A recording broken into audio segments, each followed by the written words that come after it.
सरसीना सरसीना सरसीना दरबार सरसीना सरसीना सरसीना दरबार सुना है अपना सिलसिला आदर्श अपना सुन्नत तरीका আমল আকিদা আমল ইখলাস এসব নিয়ে বীজ বপন করার চেষ্টা করবেন। এটাই আপনাদের কাজ, আপনারা এটা করে যাবেন সবসময়। যেহেতু হায়াত মতো আল্লাহর হাতে,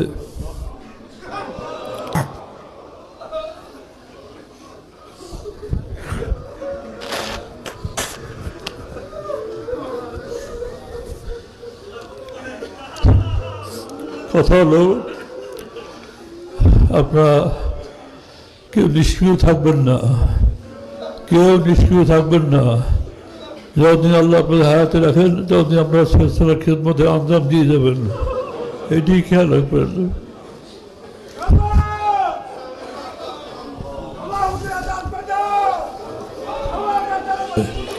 কথা বুঝতে পারছেন?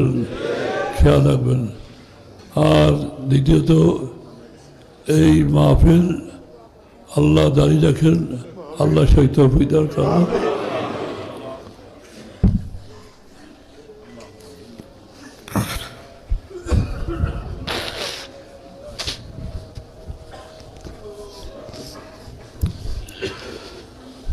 দাদা হুজুর অনেক বিভিন্ন বাধা বিঘ্ন বিভিন্ন সমস্যা ভিতর দিয়ে এই দরবারকে চালিয়ে নিয়েছেন।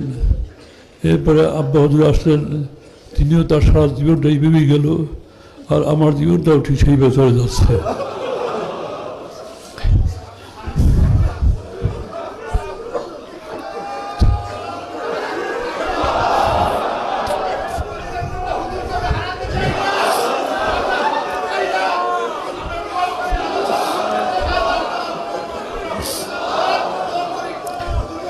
যাই হোক, কথা হলো আপনারা এই দরবারকে সাজিয়ে গুছিয়ে রাখবেন আমলের মাধ্যমে। দরবার যখন নিশ্চিত কোথাও নিশ্চিত না হয়ে যায়, কোনো সময় আমলে নিশ্চিত না হয়, আমলে যেন জাগ্রত হয় সেই চেষ্টা আপনারা করবেন। আপনারা সেই দিক খেয়াল রেখে সবচেয়ে হেফাজত করার চেষ্টা করবেন। এটি আপনার হলো হযরত বিসমুল্লাহ আলাই, তিনি ওই স্টেজে এই স্টেজ শেষ সময় একেবারে তখন তো অগ্রহণ সামনে হলো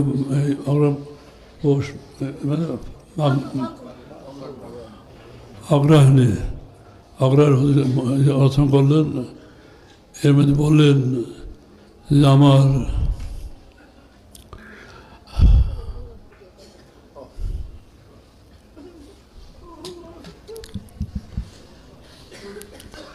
যেখানে আমার দেওয়ার কথা সেখানে আমার দেওয়ার আগে মেজবাই চলে গেল।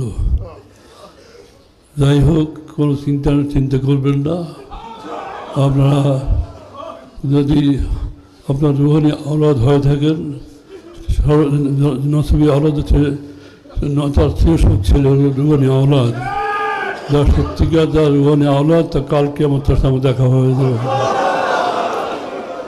যাই হোক, আপনারা সব দিক খেয়াল রেখে চলবেন। এবং হুজুর কেবল একটা কথা বলেছিলেন যে আমার পরে কে আসবে কে না আসবে, দাদা হুজুরটা বলছেন যে তিনি ইশারা দিয়ে গেছেন, সেইভাবেই আমি এটা ওসিয়তনামা লিখে গিয়েছি। আমার বর্তমানে আপনারা দেখে নেবেন, এদিকে আপনারা খেয়াল রাখবেন। যেহেতু একটা কথা হলো এই দরবারটা আমদিস নয়, এই দরবার একটা খাস দরবার, এর একটা আদর্শ আছে, এর আকিদা আছে, এর আমল আছে। ঠিক সেইভাবে এই দরবারকে পরিচালনা করা এটা আমাদের দায়িত্ব, কর্তব্য। আশা করি আপনারা সেইভাবে যেভাবে হুকুম হয়, যেভাবে আপনারা বুঝতেছেন, আপনারা সেইভাবে আপনার কাজ করবেন। কথা বুঝতে পারছেন? খেয়াল রাখবেন এটা।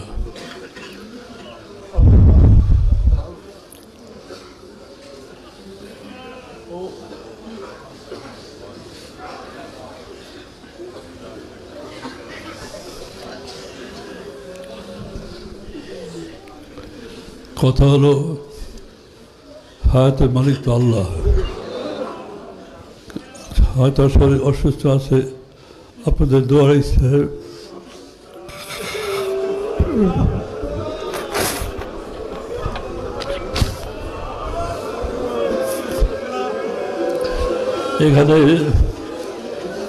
এখানে আসার, এই স্টেজে বসার আল্লাহ তৌফিক দিয়েছেন,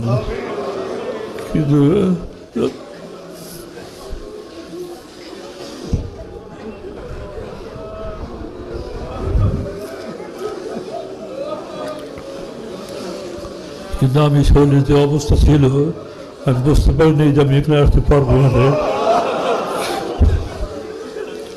এটা সম্পূর্ণ আপনাদের দোয়ার বৌদ্ধ হয়েছে বলে আমি মনে করি। বিশ্বাস করি এটার জন্য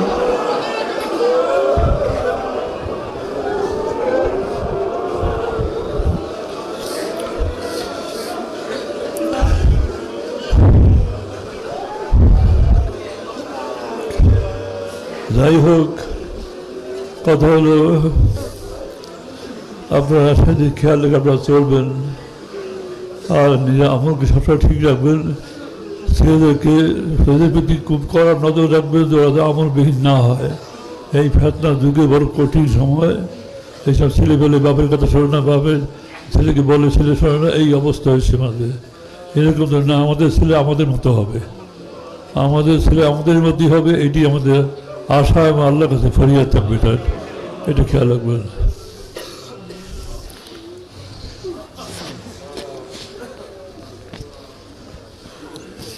আর আপনার